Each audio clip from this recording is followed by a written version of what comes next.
Oh, it looks like the referee is checking the VAR. He looks on nervously. The lines are drawn, and he's looking at the car! You see, I told you it was just a car. Alright, I was overreacting. Sorry.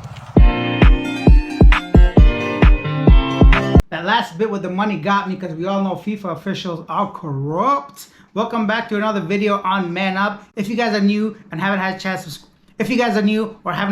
subscribe, I'm making my way to 1,000 subscribers. Help me reach that goal. Hit the subscribe button, hit that like button. Let's get into our next clip. As women get wealthier, they get skinnier, but as men get wealthier, they actually get fatter. This is a study I recently read in Harvard Business Review, which kind of shows us that money doesn't necessarily provide you more resources to be skinnier, but rather there's actually greater biases for women that are skinnier and more attractive per se. But for men, there are no such similar biases or expectations for them. No, that stat is very misleading. Here's why. Because women have to be skinny to get the rich guy. And once they get that rich guy, they break up, they separate, they get a divorce, they get half his money, and that's where they're still skinnier and attractive. That stat is completely wrong. I disagree 100%. I think fucking a bodybuilder girl is gay.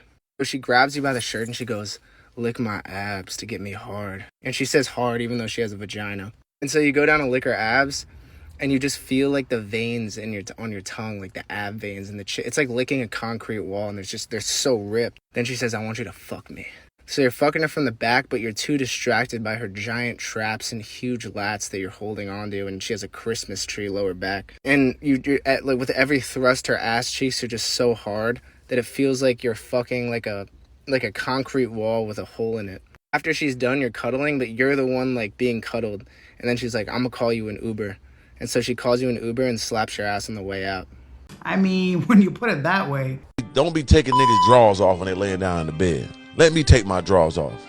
You know what I'm saying? Like, I don't like that. I feel violated when I'm laying down like this. You know what I'm saying? You pulling my drawers off. I gotta lift up like this on you. I like when I grab a woman drawer, they lift up. You got me lifting up. You trying to pull my drawers off. Don't pull my motherfucking drawers off. Let me take them off. Don't do that shit no more. I happened the other day. I said, damn. And so you gotta think about I gotta lift up. Then I gotta lift my feet up. You take it off my feet. Damn, baby, don't do me like that. That's a violation. So don't take my drawers off, baby. No goddamn more. Let me take my motherfucking drawers off. Shit. I don't like that. Like that. I'm supposed to take off the panties. Don't you take my motherfucking drawers off. No, gotta do this shit. Lift up and then I get it off my feet. Or I just supposed to keep one leg in and fuck. No.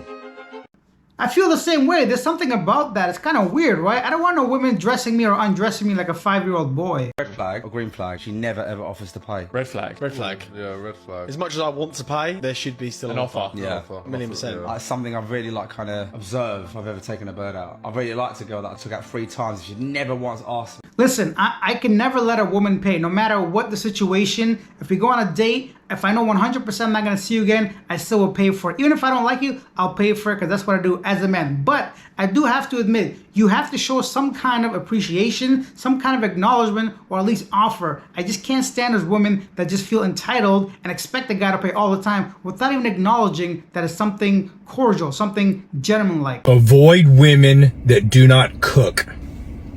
I don't mean for you. Avoid women that can't be bothered to even cook for themselves. If she gets half or more of her food from restaurants and or prepackaged food that just gets thrown in the microwave, I promise you that's the tip of the iceberg to a whole host of character flaws. You see, an objectively masculine man is constantly building. He's building his brand, his business, his career. He's building his knowledge base, his mind, constantly reading, listening, and he's building his health. You can't be in optimal health if half or more of your food comes prepackaged and or from a restaurant. So if you're being objectively masculine and doing the work, there's no room in your life for a woman that is so lazy that she can't be bothered to simply cook for herself. And I promise you, that degree of laziness indicates a long list of serious character flaws. She does not value herself, and she will not fit into the life of an objectively masculine man. Somewhere along the way, that life is just going to be too demanding for her.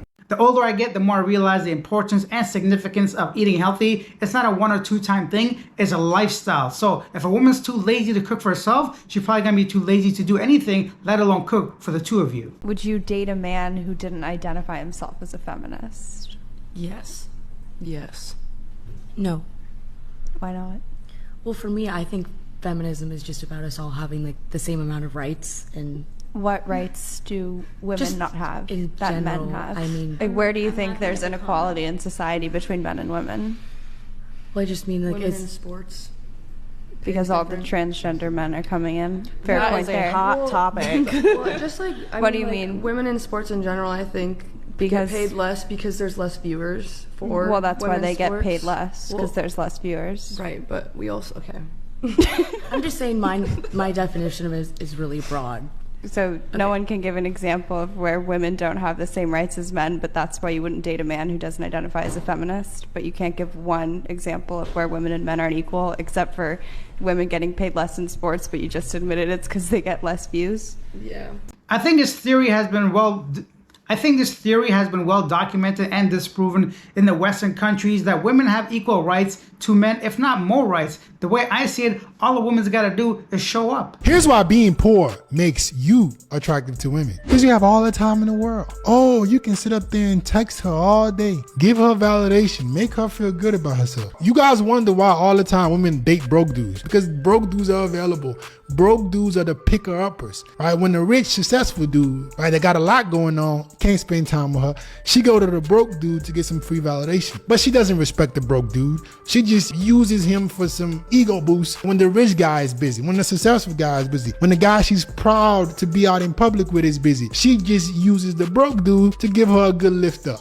I was about to skip this one, but I wanted to give this guy a chance because, yeah, girls don't want no poor guys, but I do agree they want that validation, that comfort, that emotional support that a poor guy has all the time in the world to provide them with, but they'll never make you their priority or their number one choice when it comes to dating. But nigga, if you know I get my nails done every 2 weeks and I'm down this week and I'm like, damn, I really wish I had my nails done. Well, that means you don't have your priorities in check. That means you don't need your nails done this week. That's that means true. You can't handle it. That's true, but that's the thing. I always get my nails done. I don't need you to. It's just that now you it just is gonna what be it is. without. And that's true. His needs but that and his also wants. means you're just not someone I can look towards to be like, okay. Over nails? Y'all can't even wipe your asses with these nails. I This can shit though. ain't that important. What the fuck? Man, that hood rat girl needs to go get a proper job and not worry about her nails. The Indians have a very shitty beauty standards. You know, my mom is very colorist for sure. China is even worse than us on colorism, to be honest. To be honest.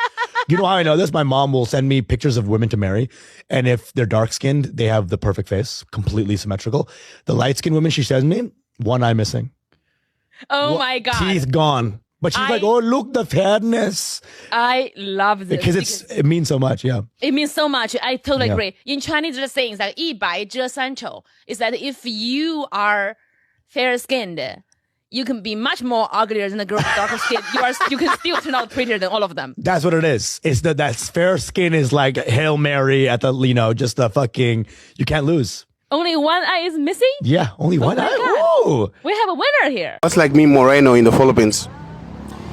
The beauty standards out here, they promote like whitening lotion. They promote paler skin. They promote the K-pop stuff and the feminine. If you look around all the billboards, you see like guys that are less masculine.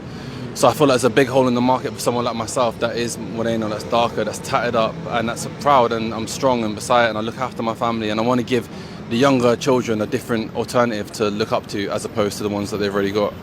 The last two clips, 100% accurate. In Western countries, they prioritize height. The taller you are, the more attractive you are. In many Asian countries like India, China, Thailand, Vietnam, the fairer and more pale you are, the more attractive you are. And the sad thing is all the billboards and actresses and celebrities, at least most of them, tend to be very pale skin, or at least half like that one guy was. I feel like I get approached very much so by high value men all the time. They see my heart, they hear my mind, and I just believe I will end up in the traditional.